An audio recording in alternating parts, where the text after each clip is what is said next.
अस्सलाम वालेकुम भैया, मैं हूँ रेहान कनाडा से। उम्मीद है आप लोग सब खैर खैरियत से होंगे।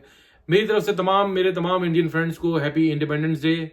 और आप लोग अपना इंडिपेंडेंस डे एंजॉय करें, सेलिब्रेट करें और हमें भी अपनी दुआओं में याद रखें। अब चलते हैं भैया हम अपनी एज एज यूजुअल अपने कंटेंट के ऊपर, जो कि आज मैं मेरा टॉपिक है कि क्या मैं विजिट वीज़े के ऊपर आकर अपने कोई ना कोई यहाँ पर कुछ ना कोई मैं अपना वर्क परमिट में कन्वर्ट करा सकता हूँ? क्या मैं LMIA ले सकता हूँ?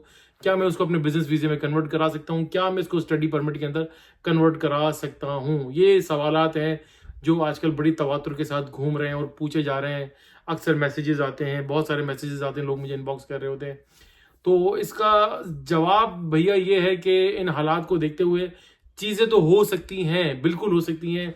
आपका विजिट वीज़ा जो है वर्क परमिट के अंदर कन्वर्ट हो सकता है। उसके लिए लाजिम है कि आपके पास कोई ऐसी ज़बरदस्त किस्म की स्किल हो जो यहाँ पर बहुत ज़्यादा हाईली डिमांड के अंदर हो, और आपको उस फिर उससे रिलेटेड कोई एम्प्लॉयर मिल जाए जो आपको आपका वर्क परमिट इशू करा दे, और साथ में अगर आपको और या फिर आपका LMIA करवा दे। स्टडी परमिट का मैं थोड़ा सा आई एम नॉट श्योर कि क्या हालात चल रहे हैं, क्योंकि स्टूडेंट्स को लेकर यहाँ पे गवर्नमेंट के काफ़ी जो है पॉलिसी थोड़ी सी काफ़ी टाइटन हुई है। तो ये चीज़ें हैं, अगर आप विजिट वीज़े के ऊपर वीज़ा लग चुका है, आ रहे हैं, तो यहाँ पर ड्यू डिलिजेंस कर कर आएँ। यहाँ पर गूगल के ऊपर सर्च कर लें, लोगों से मालूमात इकट्ठी कर लें, यहाँ पर किसी लाइक रेगुलेटेड इमिग्रेशन कंसल्टेंट से रब्ता कर लें। सबसे बेस्ट एडवाइस वही दे सकता है। चीज़ें हो सकती हैं, बिल्कुल हो सकती हैं।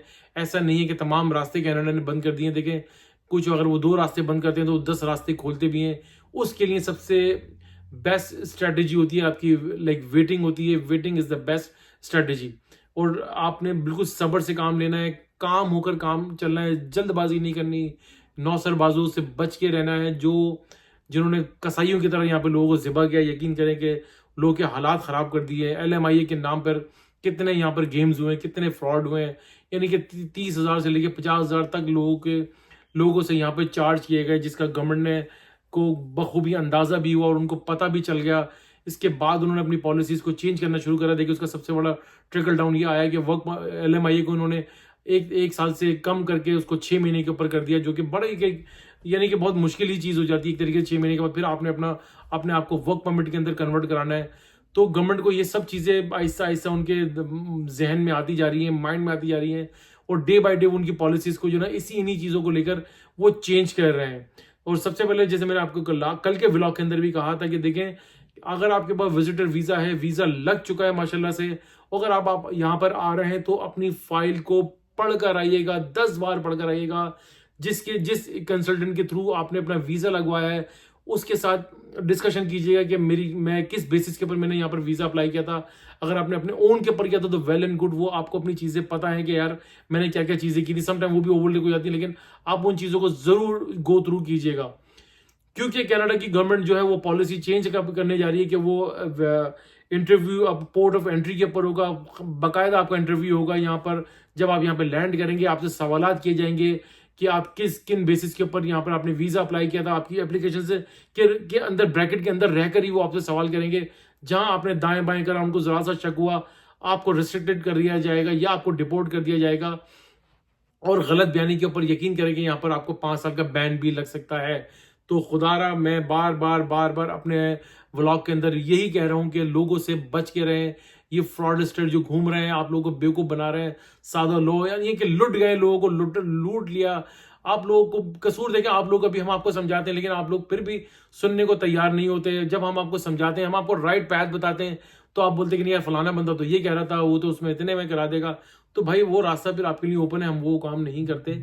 तो एनीवे देखें, अगर आप यहाँ पर विजिटर वीज़े के ऊपर आकर वर्क परमिट अप्लाई करना चाह रहे हैं, तो मैंने आपको बता दिया कि आपके पास कोई बड़ी ज़बरदस्त किस्म की स्किल होनी चाहिए, जिसके यहाँ पर बहुत हाईली डिमांड हो, जिन बेसिस के ऊपर आपको वीज़ा मिल जाए, वर्क परमिट आपका एम्प्लॉयर आपको निकलवा दे। दूसरा, अगर आप यहाँ पर बिजनेस वीज़ा लेना चाह रहे हैं, बिजनेस वीज़े की अपॉर्चुनिटीज़ यहाँ पर रहती हैं और रहेंगी हमेशा से। अगर आप ओंटारियो की बात कर रहे हैं, as far as I know, मैं किसी को लेकर गया था कंसल्टेंट के पास, तो हमने एक बिज़नेस उसके लिए ढूँढा था। तकरीबन वो अराउंड $250,000 तक का ओंटारियो के अंदर था, उससे ज़्यादा भी हो सकता है। देखिए, ओंटारियो में अगर कोई कहता है कि मैं अंडर 200,000 में दिलाता हूँ, तो वो थोड़ा-सा वो बात को वो कहते हैं ना कि हजम नहीं होती। तो ओंटारियो इज़ वेरी एक्सपेंसिव, क्योंकि ओंटारियो का बिजनेस यहाँ पर अगर आप कोई बाय करना चाहते हैं तो मिनिमम भी आप $2.5 से $3 लाख अपने जहन में रखिएगा। अगर आप थोड़े से कम में जाना चाहते हैं तो वो फिर आपको अदर प्रोविंसेस के अंदर गूगल के ऊपर सर्च कर लें, या आपको मेरे से कोई इन्फॉर्मेशन चाहिए तो मुझे इनबॉक्स कर दें। मैं आपको कुछ ना कुछ आपकी कोई ना कोई हेल्प आउट कर सकता हूँ इसके ऊपर। चीज़ें डे बाय डे चेंज होती जा रही हैं, टाइट होती जा रही हैं। थोड़ा सा ख्याल करके आप लोग यहाँ पर वीज़ा अप्लाई करें। जिनके वीज़े लग गए वो वेट करें, इनकी पॉलिसीज़ का इंतज़ार करें, क्या पॉलिसीज़ आती है। अगर 3 साल का या 5 साल का वीज़ा लग गया तो 6-8 महीने सुकून से गुजार लें, ये साल 2024 निकाल लें। थोड़ी सी चीज़ें आपको अनफोल्ड होती हुई नजर आएंगी कि गवर्नमेंट क्या करने जा रही है, किन बेसिस के ऊपर अब वीज़े इशू किए जाएंगे, क्योंकि विजिटर वीज़े के ऊपर रिजेक्शन बहुत ज़्यादा आ रही है। तकरीबन 80 to 90% वीज़ा रिजेक्शन आ रही है, क्योंकि मोस्टली हमारे जो इंडियन और पाकिस्तानी भाई जो विजिटर वीज़ा अप्लाई कर रहे हैं, तकरीबन 90% का रिजेक्शन का रेशियो आता जा रहा है। मोस्टली उसमें अनफॉर्चुनेटली हमारे पाकिस्तान से काफ़ी लोग हैं, उनका रेशियो ज़्यादा बनता है। लेकिन इंडिया के भी हालात कोई अच्छे नहीं है, वहाँ पर भी यही हालात हैं। और सबसे ख़तरनाक बात ये हो गई है कि अगर आपको वीज़ा मिल भी जाता है, but there is no guarantee कि आपको यहाँ पर पोर्ट ऑफ एंट्री के ऊपर एंट्री मिल जाएगी।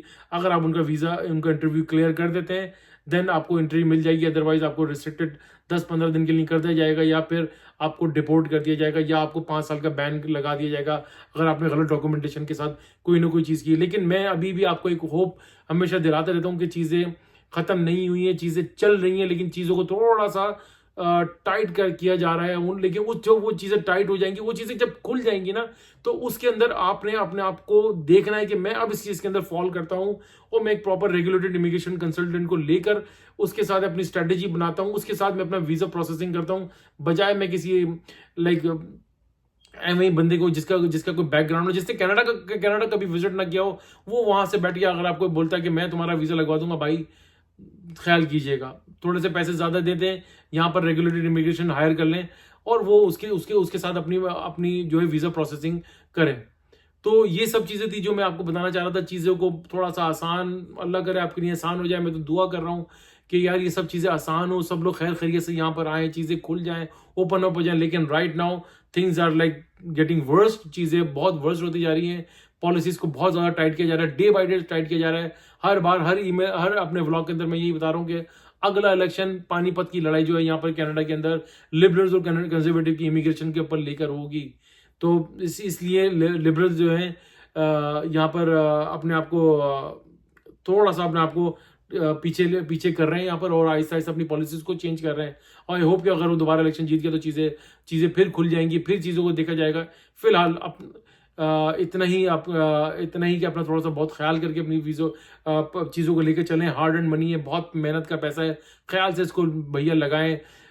थोड़ा सा वेट कर लें, जहां जितना कमा रहे हैं उस पैसे को सेव कर लें, कि सेविंग में लगाते हैं, स्टॉक्स में ले लें या प्रॉपर्टी ले लें, ताकि वो कनाडा की इमिग्रेशन के लिए आप फ्यूचर के लिए रख लें। अभी फिलहाल थोड़ा सा waiting is the best policy and best strategy. उम्मीद है आपको मेरा व्लॉग पसंद आया होगा।